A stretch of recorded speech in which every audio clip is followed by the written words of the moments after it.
ఈ BJP party 10 ఏళ్ల నుంచి అధికారంలో ఉంది. దయచేసి మా ఆడబిడ్డలకు మా యువకులకు చేవెళ్ల నియోజకవర్గంలో ఉన్న మేధావులకు నేను దండం పెట్టి చెప్తా ఉన్నా.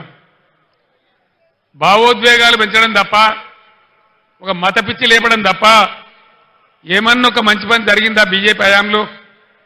ఏ వర్గానికన్నా, ఏ పేదలకన్నా పెట్రోల్ ధర ఏంది, డీజిల్ ధర ఏంది? ఇలా ఏం జరుగుతూ ఉంది దేశంలో? మా పార్టీలో జైన్ కావతావా లేకపోతే జైలుకు పోతావా? అయితే మోడీ తప్పితే ఈడీ. ఇదేనా బీజేపీ? ఇదేనా రాజకీయం? ఇదేనా దేశాన్ని ముందుకు తీసుకుపోయే పద్ధతి? ఇదేనా ప్రజాస్వామ్యాన్ని ఎక్కడికక్కడ పాతరేసే పద్ధతి? దయచేసి ఆలోచన చెయ్యాలి. గుడ్డిగా అలవోకగా ఓటేయద్దు.